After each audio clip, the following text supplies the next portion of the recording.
Surfer n'importe où, n'importe quand, c'est possible.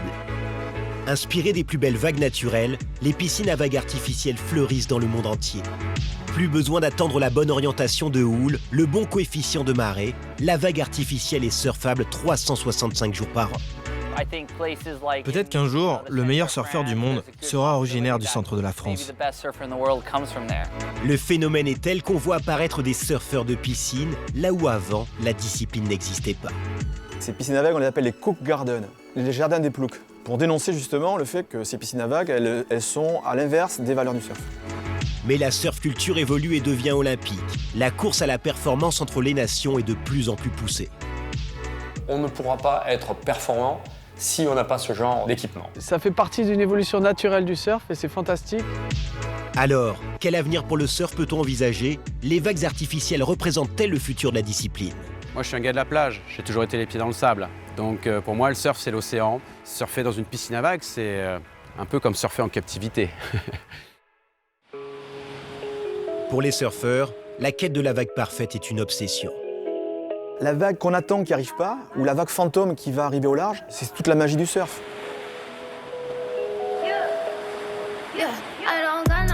La vague parfaite est un joyau qui ne se révèle qu'aux plus patients, à ceux qui sont là au bon endroit et au bon moment. Sauf si l'homme réussit à la recréer. Ce qui est génial avec le surf, c'est que tu peux aller dans l'océan gratuitement et t'éclater. Mais ce qui est bien aussi, c'est qu'on peut reproduire la beauté de la nature de manière artificielle pour en faire des terrains d'entraînement et de compétition, pour surfer quand il n'y a pas de vagues.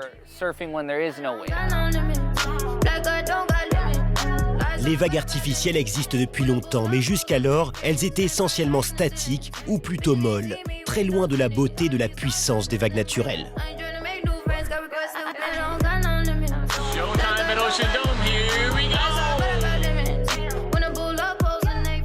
La première fois que j'ai vu du surf artificiel, c'était dans les magazines.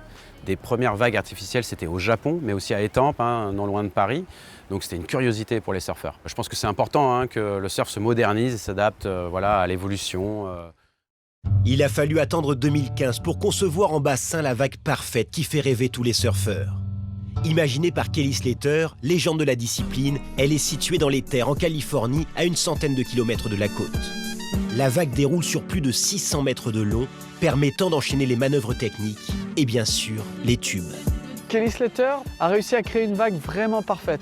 Donc ça, c'est l'avantage de cette vague. Elle est le rêve du surfeur qui a des années de surf et qui a cette quête de la vague parfaite. Tellement parfaite qu'une étape des championnats du monde de surf a même été organisée dans le Surf Ranch de Kelly Slater en 2018.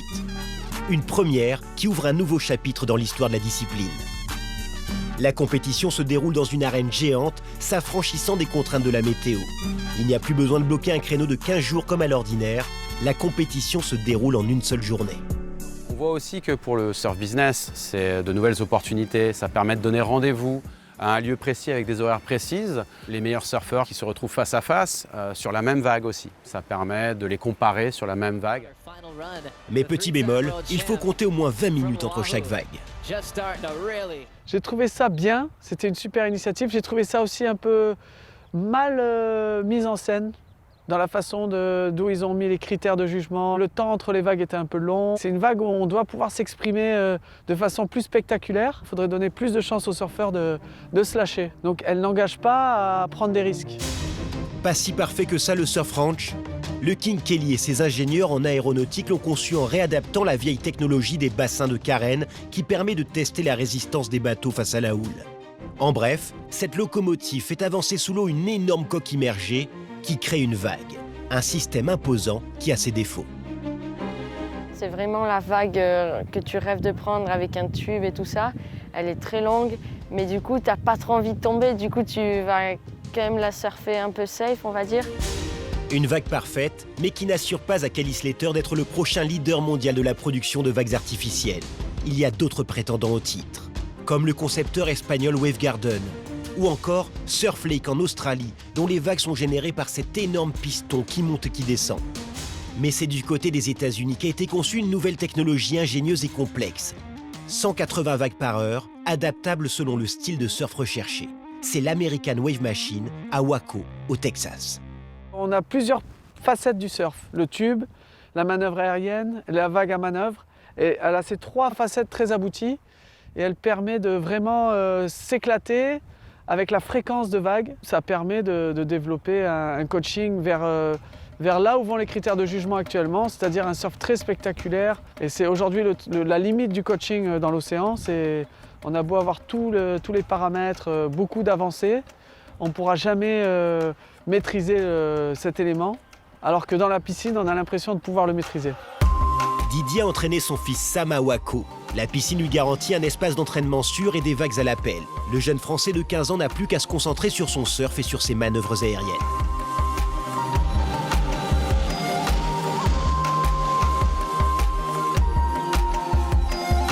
T'as pas peur de tomber, celle-là, tu peux t'entraîner à faire de nouvelles choses. C'est bien pour les airs, surtout, il y a beaucoup de sections airs. Les piscines à vagues semblent être une aubaine pour les athlètes professionnels. Et c'est d'autant plus vrai dans les régions où la houle est très capricieuse. Le plus dur en tant que surfeur professionnel, c'est de pouvoir s'entraîner. Parce que parfois, tu n'as pas les bonnes vagues.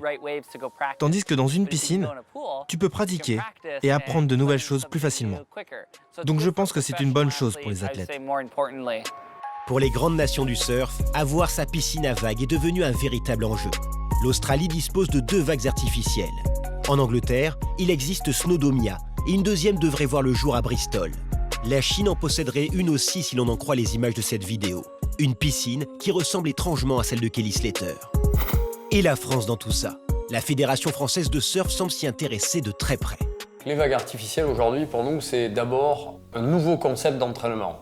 Donc pour nous, ça nous permettra aujourd'hui d'avoir un niveau d'entraînement, d'exigence à l'entraînement qu'on n'a jamais eu. Toutes les équipes aujourd'hui qui s'entraînent sur des vagues artificielles, notamment l'équipe des États-Unis à Waco, au Texas, aujourd'hui on voit qu'il y a des résultats fulgurants, immédiats. On ne pourra pas être performant si on n'a pas ce genre d'équipement. Les projets sont nombreux en France. Le plus avancé devrait voir le jour non loin de la capitale, en Seine-Saint-Denis, au cœur d'un parc gigantesque de 32 hectares. Situé près du futur métro reliant le centre de Paris à Sevran en une demi-heure, il pourrait être possible d'y surfer en 2023.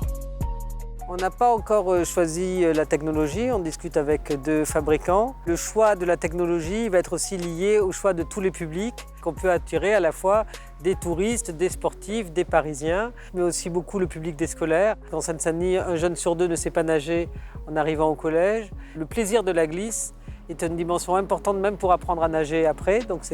Et puis pour le public des personnes les plus fragiles, et notamment des handicapés. Lors des prochains Jeux Olympiques de Paris, la ville de Sevran pourrait être un site d'accueil des compétitions ou des entraînements. Mais il y a d'autres porteurs de projets en France qui veulent tirer leur épingle du jeu, même s'ils ne sont pas toujours bien accueillis, comme en Bretagne. Saint-Père, sortez terre, tes enfants veulent vivre en mer. Saint-Père, sortez terre, tes enfants veulent vivre en mer. Si demain on transforme des friches industrielles ou des anciennes carrières en piscine à vagues, ça permet de développer une nouvelle activité, de moderniser le surf. Par contre, si demain on vient à détruire des terres agricoles, pire encore, raser des forêts pour fabriquer des vagues artificielles, je crois que ce serait un très très mauvais signal de la part des surfeurs. Et c'est ce qui pourrait être le cas ici près de Casse-Tête dans les Landes, à 20 km du littoral. Porté par Norbert Ducrot, l'ancien président d'Airbus Hélicoptère Chine, ce projet inquiète pour des raisons environnementales telles que la consommation d'eau annuelle. Roland Legros, représentant de l'association Les Amis de la Terre, nous explique. Dans les documents que l'on a, il est indiqué un bassin de 37 500 mètres cubes d'eau potable. Et ce bassin nécessite 120 mètres cubes par jour pour rééquilibrer les niveaux. Donc si vous faites le calcul, vous arrivez à 70 000 mètres cubes. Ça correspond à peu près à 60% de la production actuelle de casse-tête. C'est leurs données, pas les nôtres.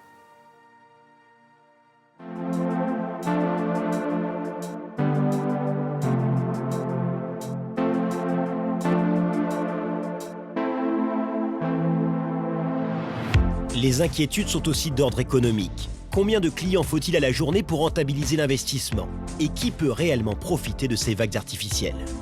À Waco, dans cette piscine à vagues au Texas, dans lesquelles c'est 90 $ de l'heure, et puis vous pouvez héberger sur place, c'est 250 $. Donc c'est très cher quand même, c'est pas une pratique populaire.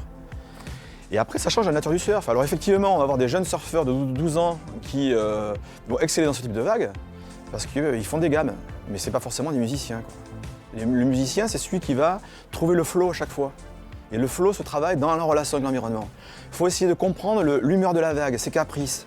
Et au départ, ça s'appelait le surf riding, c'est chevaucher la vague. Il y avait une dimension animale. C'est-à-dire que c'était comment je vais apprivoiser la nature. Et les rois hawaïens étaient célébrés en fonction de ceux qui apprivoisaient le mieux la nature. Chaque vague a son ADN, chaque vague est unique et différente. Et c'est ce qui fait que le surf naturel a ce côté un peu mystérieux, mais ce qui fait que ça se différencie vraiment des vagues artificielles. Et du coup, c'est deux approches différentes. Je ne crois pas qu'elles vont se confronter, c'est juste deux chemins différents. Et pourquoi pas lier les deux et créer une vague artificielle en milieu naturel? On a notamment une technologie française qui s'appelle Okaina, qui est une technologie qui serait très innovante et qui pourrait modifier complètement la vision de la vague artificielle. Okaina est une solution de vague artificielle qui déroulerait autour d'un atoll flottant en milieu naturel. La promesse, une vague creuse et tubulaire toutes les 15 secondes pour un ride de près de 30 secondes. Mais pas seulement. J'étais parti d'un postulat que ça me semblait ridicule de construire d'immenses bassins faits de béton ou de géomembrane. Le deuxième aspect, c'était réfléchir comment cette innovation, la rendre green tech, et comment faire pour qu'elle puisse non seulement limiter son impact sur l'environnement, mais en plus permettre d'améliorer la biodiversité de ces plans d'eau. Ainsi, la fabrication de vagues va permettre de brasser l'eau et d'oxygéner les lacs. Pourquoi faire? Pour lutter contre le phénomène des cyanobactéries, appelées aussi algues bleues, nocives pour les hommes et les animaux. Cet atoll 2.0 servira aussi de nurserie à poissons. Et des récifs artificiels seront installés autour des points d'ancrage de la structure. Si j'ai vraiment décidé de générer une vague de surf qui soit écologique, c'est que j'ai pris le parti pris de croire dans les messages alarmistes que l'on reçoit d'un certain nombre d'acteurs aujourd'hui, et que si on perd ce combat sur la biodiversité, je pense que tous les autres n'auront plus de sens.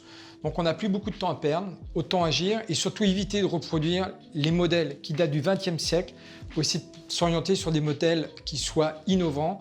Et si Okaina peut être une technologie green tech qui permet d'améliorer la biodiversité, j'en serais heureux. Brevetée en 2015 et gardée secrète quelque part en Nouvelle-Aquitaine, la technologie pourrait bientôt être testée en réel au Futuroscope. Affaire à suivre.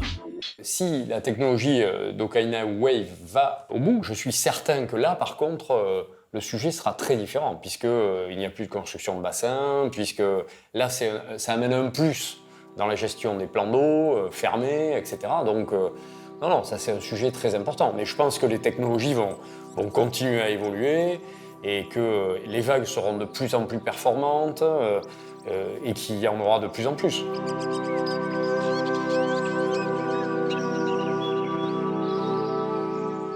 Je pense que jamais rien ne nous éloignera de l'océan. L'océan sera toujours notre élément de prédilection. Mais le surf en piscine reste une expérience formidable. J'aime beaucoup trop surfer. Je continuerai quoi qu'il arrive.